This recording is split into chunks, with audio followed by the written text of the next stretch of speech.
So allowing your attention to gather and settle.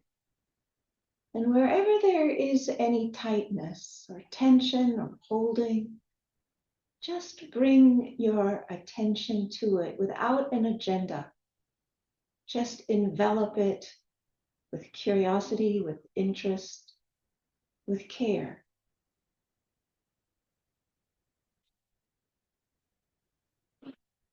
And see if presence and awareness has an impact.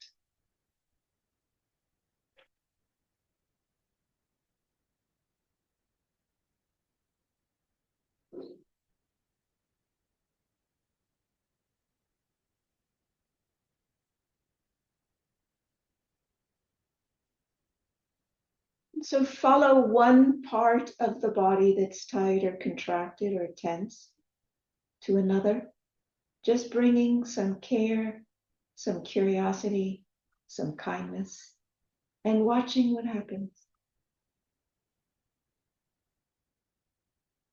Does it open? Does it shift? Does it stay the same? Does it get bigger? Does it get smaller? Just curious, without an agenda. Open and present. What happens?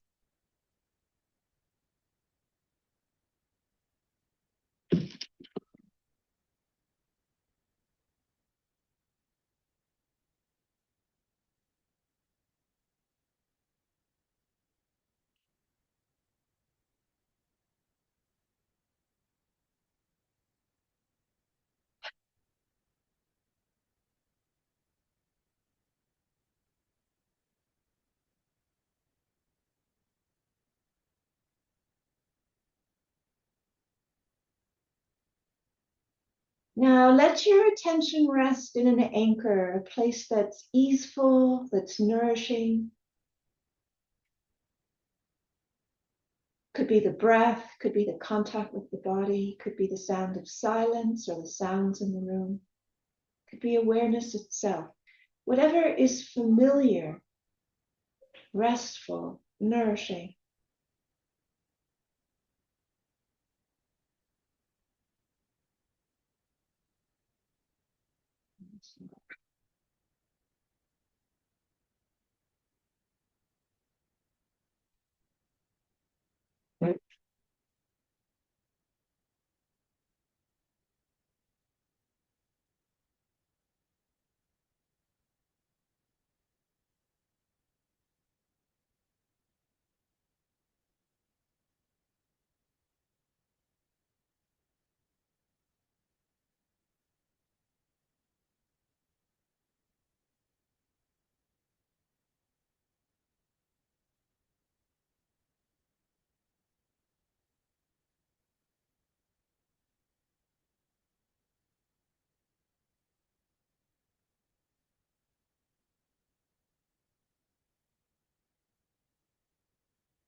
Now, wherever you find yourself, I invite you to feel your right foot. Put all of your attention into your right foot,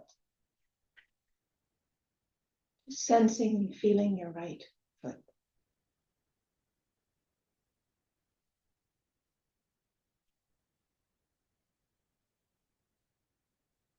And from your right foot, very carefully moving your attention to your ankle and your lower right leg.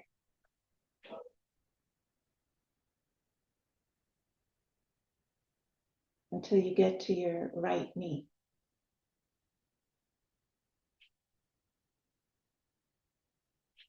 And moving from your right knee up your right thigh,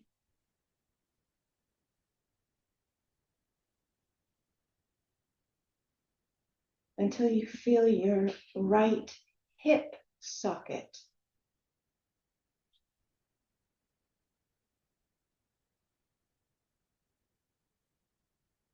And from your right hip socket to your right hand.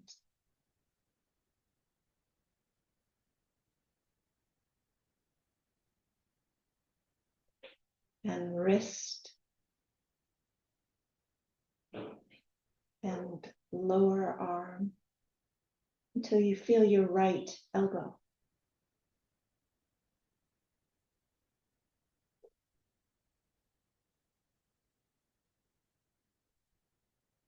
And moving from your elbow to your upper arm.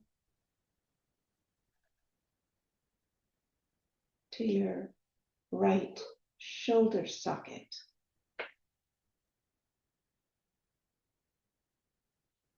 And moving from your shoulder socket across your shoulders to your left shoulder socket.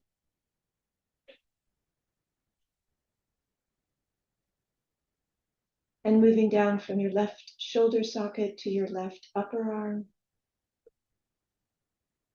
the left elbow,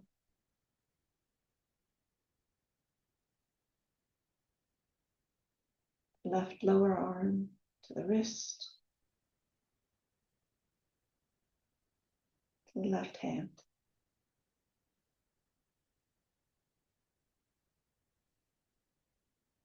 And from the left hand, move your attention to your left hip socket.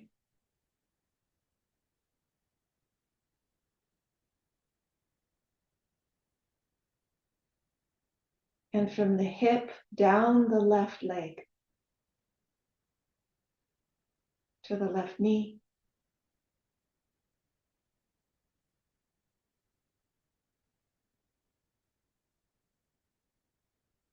And the lower leg to the left ankle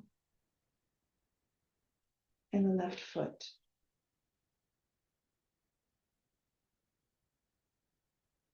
Now feel both feet together.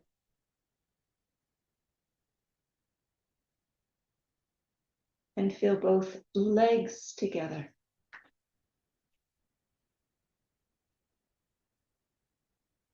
And both hands together.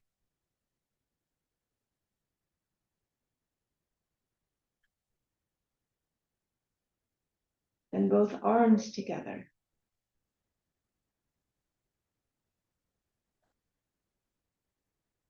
And now feel the feet and the legs and the hands and the arms together.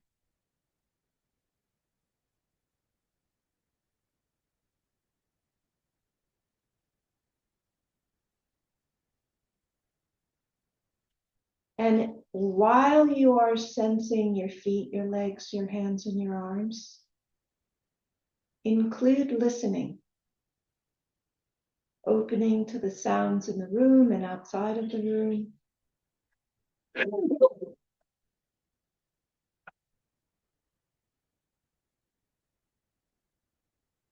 While you're sensing your feet and legs and hands and arms.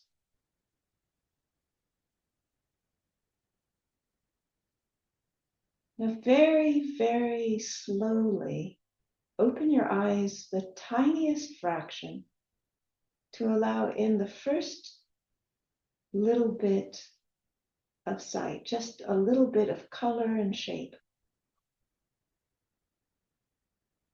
And let the sight land rather than pull. So stay with the sensing of your feet and legs and hands and arms. Stay with listening to sounds and then let the sight land.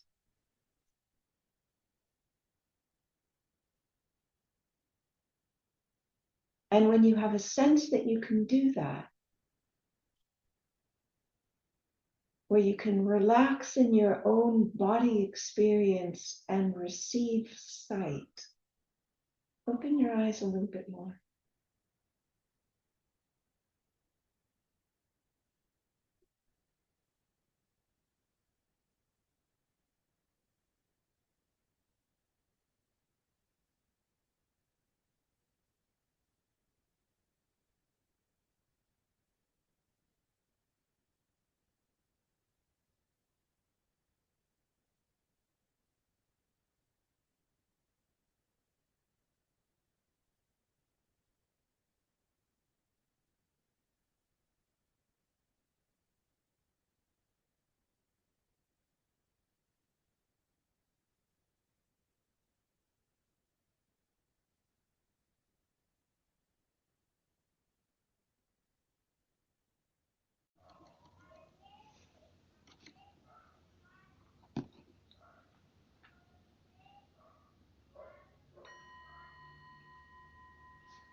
So take a moment and stretch.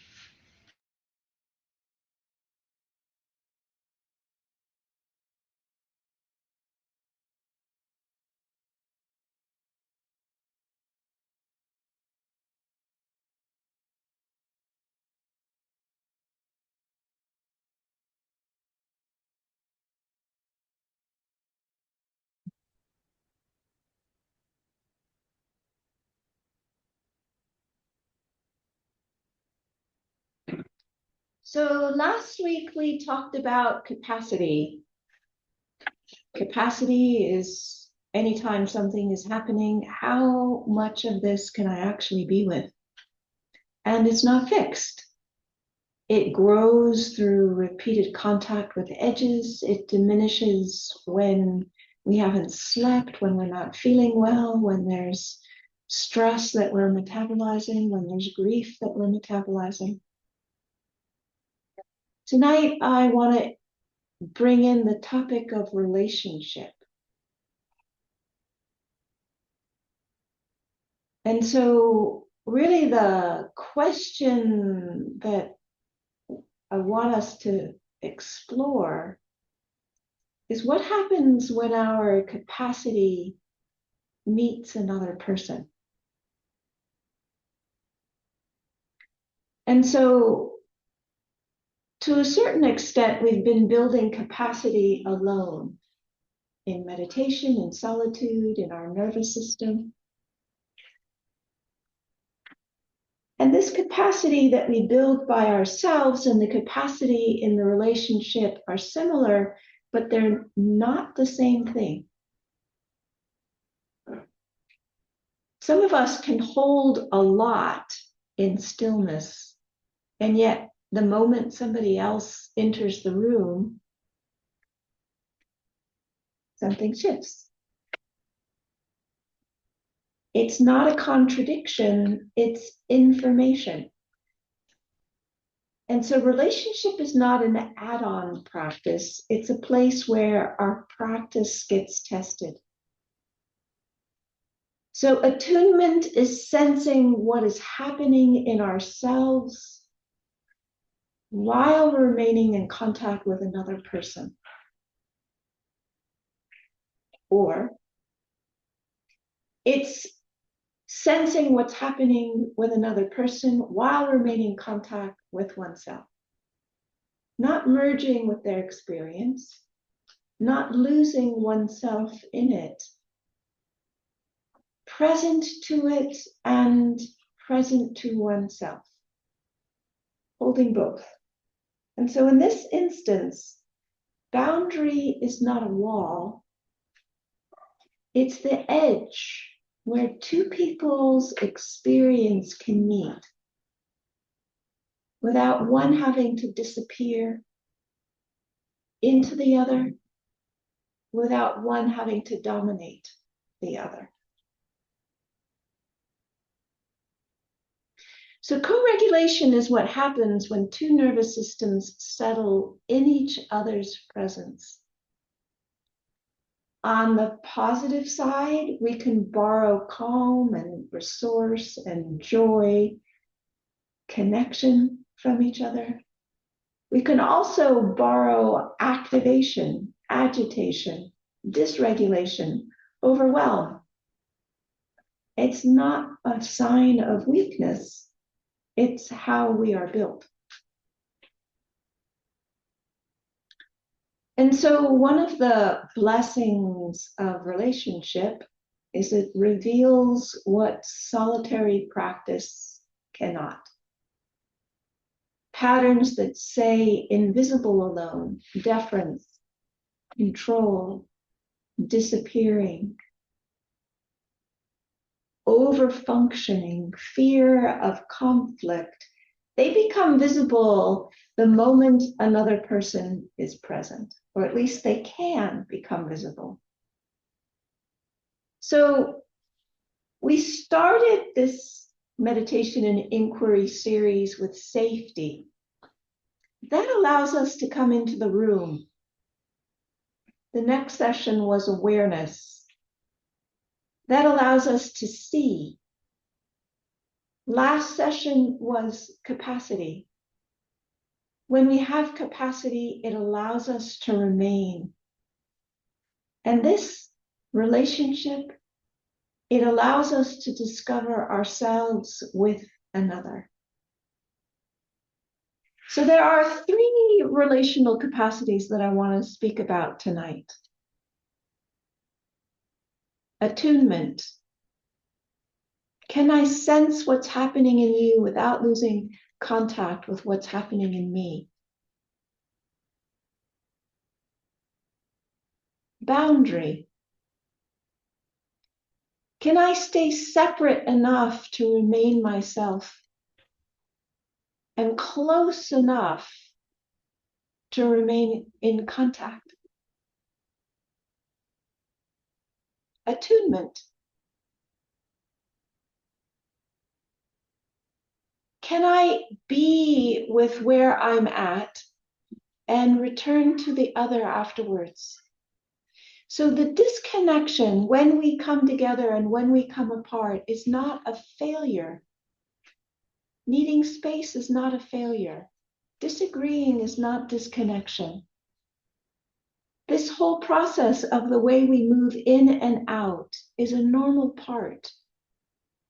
Knowing I might need space right now, knowing I might not agree, I can still stay in relationship with you. This is part of the practice. This is integrity. And so what I'd like to suggest now is that we have some time for inquiry. And so if anybody is online and doesn't want to be in inquiry, then I would recommend that you get offline now and join us at the top of the hour when we resume for our Q&A session. And the questions that we're going to have, it's going to be a repeating question. So you're going to be in pairs. There'll be one group or there'll be three. And so the repeating question is, what decreases your capacity to remain in relationship? And so one person asks that same question for 6 minutes, and then they switch, and the other person asks the same question for 6 minutes. What decreases your capacity to remain in relationship? And then the next question is, what increases your capacity to remain in relationship? And again, 6 minutes for each person, which is 24 minutes total. And then the remaining minutes you can have for a discussion. So let me put that in the chat. Is it recommended we work with a partner if we have a partner? I mean, we're in relationship. You're welcome to work together. That would be good. Yeah. I'll come over there. Should you write the questions so you know them? I know them. And I can put them up on the big screen. So, Brad, are you able to open the breakout rooms? Just a moment. And let me see if I can pause. So how was that, everyone? Good. Are there things that you want to share about your experience? What came up for you? Questions that you have, comments that you'd like Well, to we make? know, go ahead. One at a time.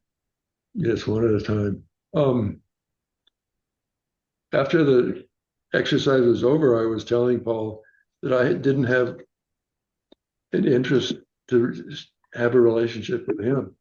And so we started talking about that, and we kind of started a relationship. In my view, I don't know if you conclude or So tell me, starting a relationship, what does that mean for you?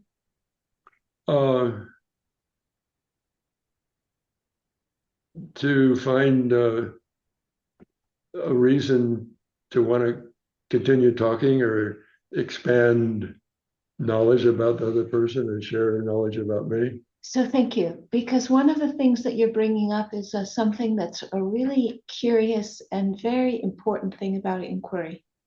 Ordinarily, in relationship, we gravitate towards the people that we want to be with, that they're interesting, we like them, we feel close to them, we feel resonant with them, they're all those things. Inquiry is a kind of different gravitational force.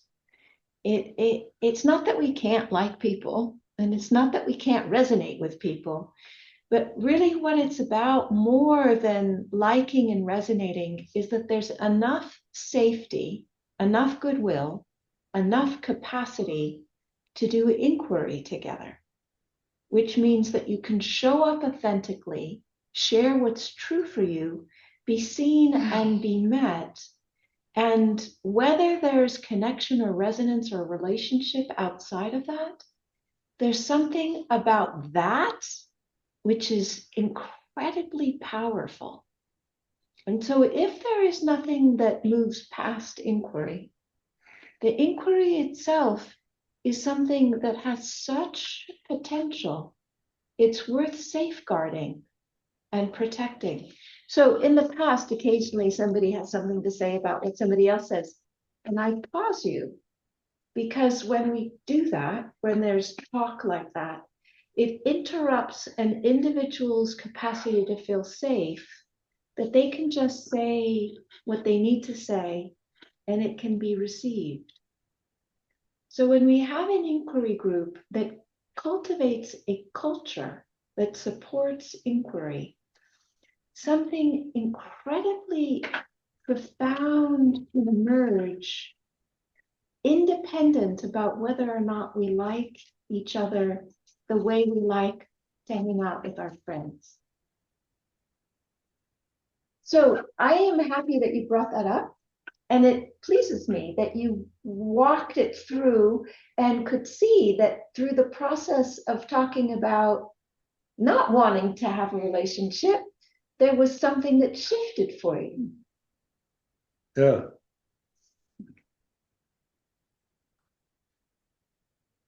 I'm pleased that happened too. Thank you. So I noticed that both of us seem to have a pretty high capacity. And I guess that's because we do a lot of spiritual practice together. whether it's meditating, chanting, Course in Miracles, things of that nature. And so, and we're also both, she's pretty intuitive and I'm pretty psychic. So it's relatively easy for us to tune into each other and feel where each other's coming from. And it was a valuable exercise. She mentioned there were some things she gained some insights, and I probably gained some insights too. In what way was it valuable? Just kind of as like a benchmark to kind of to see, oh yeah, this is where we are in our understanding of relationship, and you know, how, to what extent are we getting our needs met in the relationship? Is there a lot of unsaid and unmet needs, which there's not a lot of that. So just kind of a gauge of where we are. And so one of the things that's tender or sweet or lovely about what you're sharing is that even when you can be partnered for a long time, I'm just changing this so that people can see you as much as me, that you can do inquiry and you can have insights about each other that weren't obvious. Mhm. So you can be partners for a long time, and inquiry opens up layers and dimensions that wasn't necessarily obvious in the relationship. And that's part of the beauty of it. So I am heartened to hear the things that you described about the flow and the ease and the sense of how things work. But it's also, I'm heartened to hear that there were insights. Yeah, and also it's a good feeling that it doesn't feel like there's a lot of dark, cloudy, stormy stuff deep in the subconscious that hasn't been dealt with. Both of us have been on a spiritual path most of our lives, and I think we whittle away the layers little by little, and you know, there's still some layers that probably all of us have, but they're getting to be less. Thank you. I'm going to say, you know, what makes this appealing to do inquiry is something about the safety in the container that relieves me of my ego structure. That I don't have to put on, I don't have to figure out which mask I'm going to wear or how I'm going to present myself. I just answer the question. It is so relieving.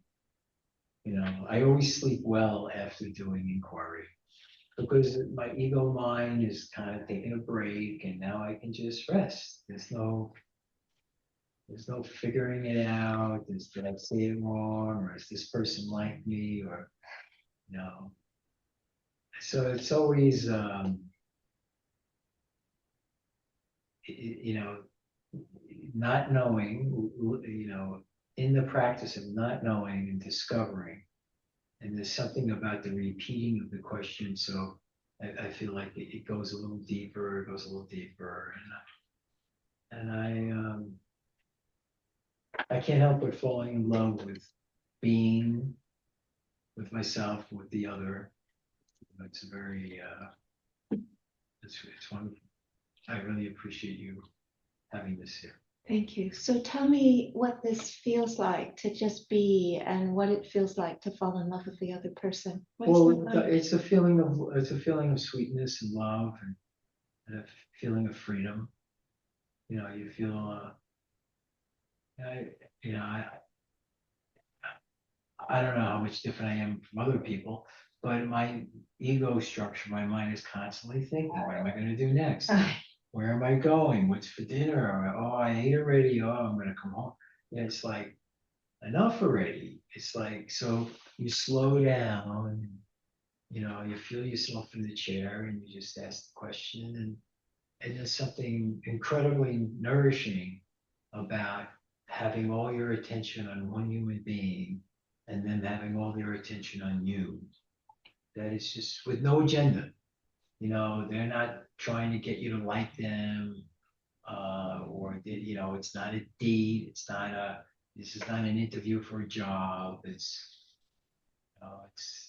know, there's no right or wrong. I mean, no one's keeping a score. And in that, there's a certain freedom that I didn't have as a child that feels really good. Feels very nurturing, and yeah. So there's something that you're saying that resonates with me as part of the sweetness of inquiry, which is the dropping beneath the personality level, beneath the normal way that we relate of trying to get something or communicate a theme or have associations around something, and just to relax and trust what emerges and to connect on that level. And that level of connection is not the way we ordinarily relate. So I don't mean to interrupt, but there's something I went through an interaction with someone this week, which I can't believe I said what I said. And what it was, I felt a little threatened or a little off guard, and I immediately put up a front. I immediately went back to a familiar ego structure to protect myself in. And I realized I don't want to do that anymore. But sometimes, because we didn't have this container of inquiry, it was just somebody I met after an event. So there's something freeing about this. Yes, and also it's also freeing, even though it's uncomfortable to watch the structure arise, to have the capacity to see it as a structure, that it actually isn't solid, it isn't the whole thing about who you are. It's something that arises in context. And when the context isn't there, it doesn't need to be there. But it also is very freeing to be in a place that supports it not arising. And in doing this, it is giving me more capacity to be in those other situations. That's exactly right. Yeah, And so that's, it's been.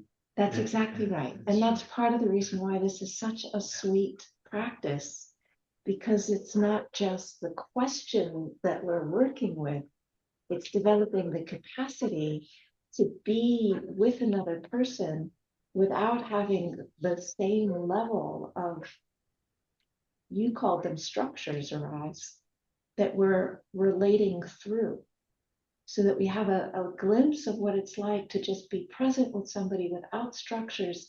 And that gives us a window when we're relating in the ordinary world, when the structures come up, about the choices that we have and how we relate to them. My capacity to be with my experience with them is expanding. That's exactly right. That's exactly right. And that's part of the magic of this, of the potential of what meditation and inquiry can bring. Thank you. Thank you. Thank you for sharing. Anybody on Zoom? Yes, Anna, please. Yeah, I think I didn't understand the question.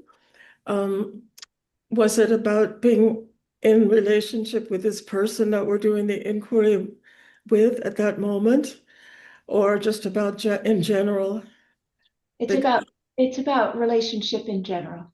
Because we didn't focus on our particular. No, because the relationship is not established enough to focus. Okay.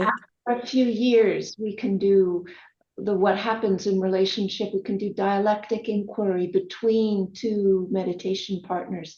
But for the very beginning, we're just looking at this as how are we relating to others, and what inhibits and what gives us more capacity.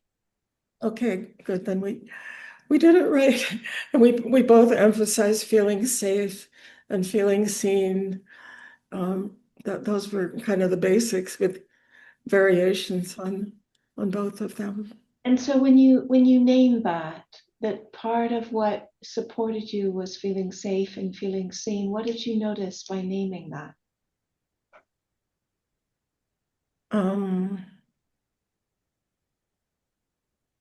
Just kind of a relief of being able to tell the truth. Yeah. And to have it received. And then when my partner said something similar, I felt kind of validated. And so these things of being seen, of being able to tell the truth, of being affirmed, of being validated, we can slow down enough and notice the impact of them and really feel how important they are. It's significant. Yeah, I felt very relaxed, and I've been working on this kind of stuff, and felt good to be clear about it, and to be Yes. able to express what was important. Yeah. Thank you. Thank you for sharing. Anyone else? Tamara, don't you have any comments? Wait, Me? just a Sorry. moment. Well- Hang on a second. Let me just check and see if anybody's on Zoom who wants to say. I'm sorry, just have a second here.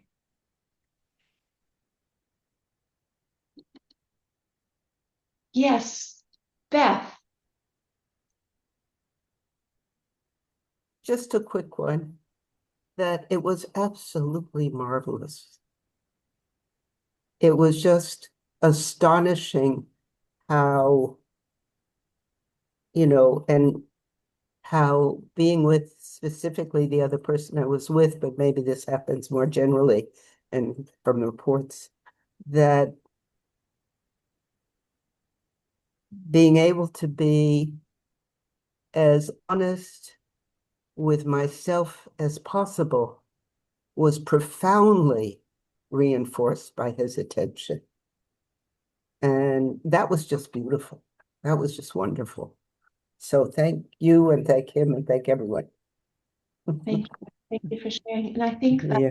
that's the magic of inquiry, is that there's something about the power of somebody's attention, which I experience it as potentizing whatever it is that my attention is focused on, which means that sometimes I see things or say things or realize things that I wouldn't ordinarily do just on my own, because of the combined force of my own attention that is being witnessed in their non-judgmental attention.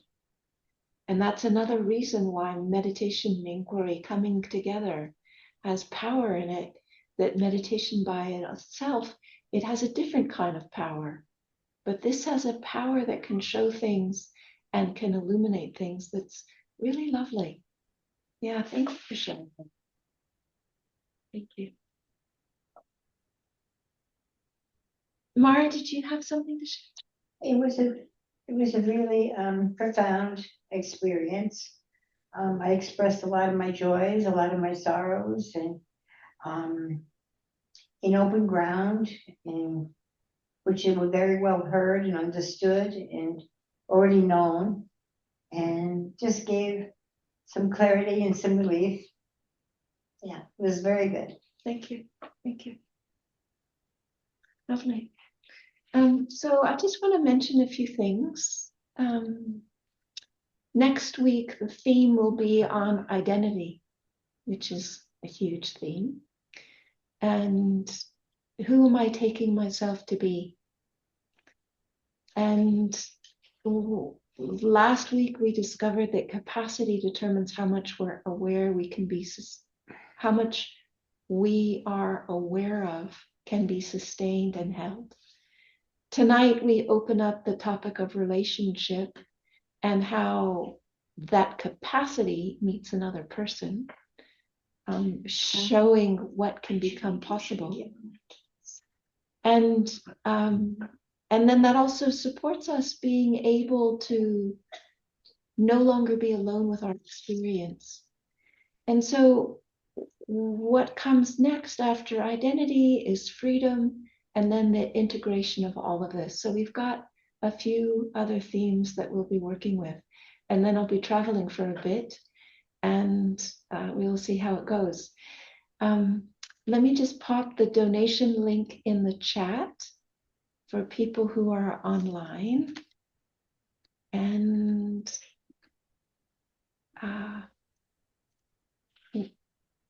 And we can have a sentence stem of what we are leaving with.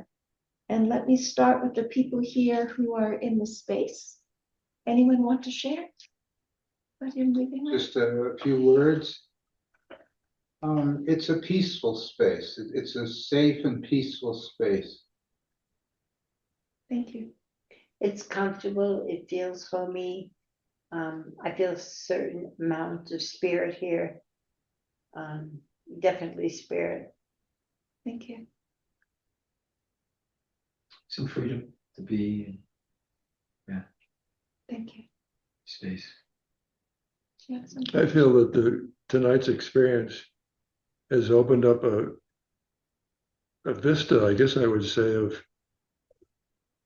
so I'm willing to inquire about making a relationship with people that I don't feel drawn to.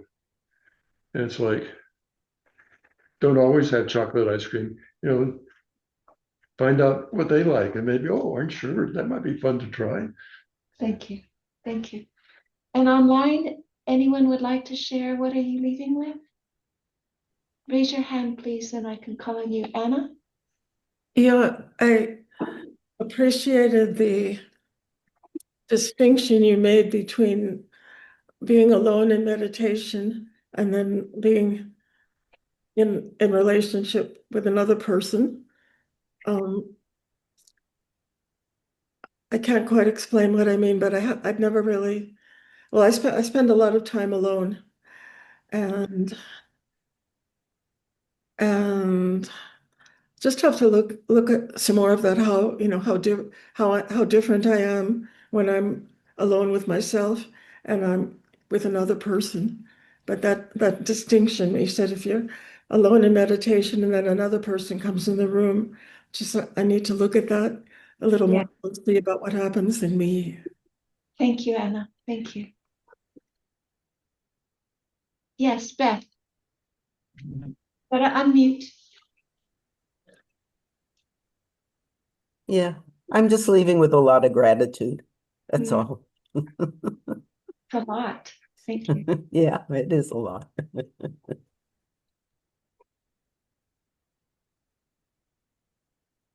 Anyone else want to share?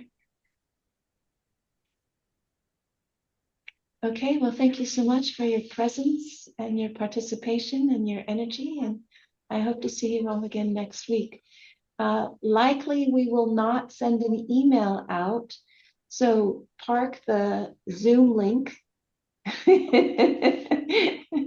so that you can find it, and we'll be here in the same time. Okay. And we need to coordinate, how we're gonna do it next week.